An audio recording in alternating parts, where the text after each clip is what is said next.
آج ہم آپ کو جوزف اسٹالن کے بارے میں بتائیں گے، جو رشیا کا ایک گریٹ ڈکٹیٹر تھا جس نے کچھ ہی عرصہ میں حکومت پر قبضہ کر لیا اور اپنے ظلم اور جبر اور بربریت کے لیے مشہور ہوا، اور بعد میں وہ روسی ہیرو کے طور پر بھی نمودار ہوا، جسے روس کی آدھی قوم ہیرو اور آدھی قوم ظالم حکمران مانتی ہے۔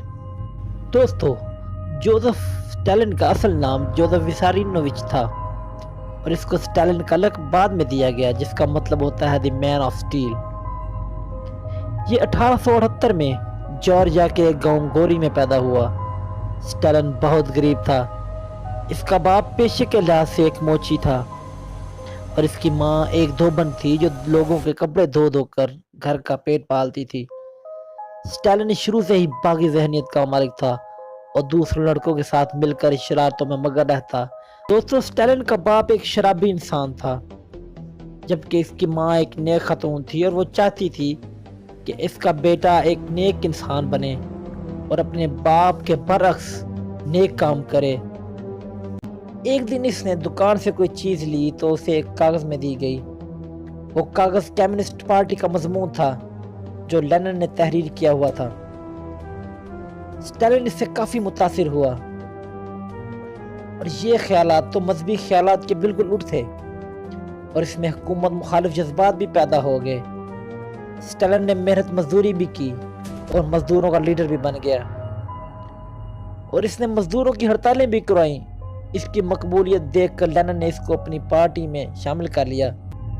1913 سے 1917 تک وہ سائبیریا کی بہت سی جیلوں میں رہا اور بھاگ کر واپس بھی آ جاتا، جس کی وجہ سے اس کو اسٹالن کا لقب دیا گیا۔ 1912 میں جب بیلشوی پارٹی نے اپنی الگ پارٹی کی بنیاد رکھی تو اسٹالن کا ایک نام ہو گیا تھا۔ 1917 کے انقلاب کے بعد لینن کی پارٹی جب حکومت میں آئی تو اسٹالن کو پارٹی کا جنرل سیکرٹری بنا دیا گیا۔ اسٹالن کا طرز عمل بہت آمرانہ تھا۔ اسٹالن سے لینن بھی آہستہ آہستہ متنفر ہو گیا اور اس کے خلاف ہو گیا، اور اسٹالن کو ہٹانے کے لیے پارٹی کی لیڈرشپ کو ایک خط بھی لکھا، مگر اسٹالن نے وہ خط دبا لیا اور آگے نہ جانے دیا۔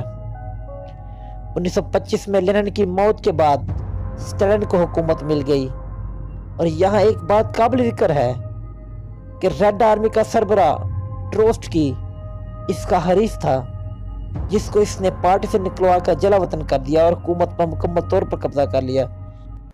1926 میں اس کا اقتدار بہت مضبوط ہو گیا تو اس نے کسانوں کی زمینوں کو نیشنلائز کرنے کا فیصلہ کر لیا، تو کسان اس کے خلاف ہو گئے۔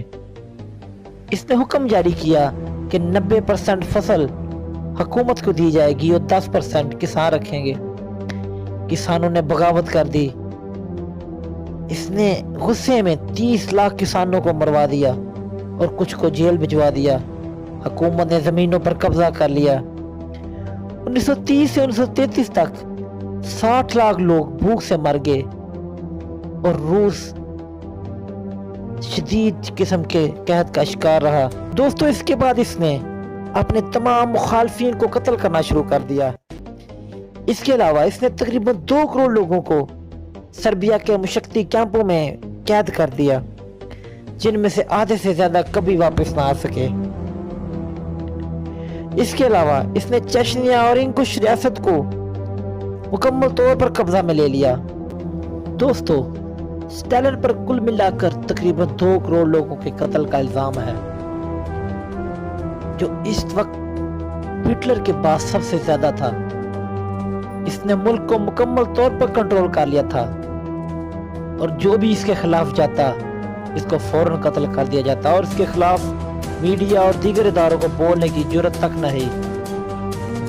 اس نے ہٹلر کے ساتھ جنگ عظیم 2 میں معاہدہ بھی کیا، اور یہ دونوں کے فائدے میں بھی تھا، مگر بعد میں جرمنی نے چپکے سے روس پر حملہ کر دیا تو یہ بالکل ڈر گیا اور اپنے حواس کھو بیٹھا اور کئی دن پریشان رہا، اور پھر اس نے ریڈیو پر خطاب کر کے عوام سے مدد کی اپیل کی اور مختلف قسم کی تقاریر کرنے لگا۔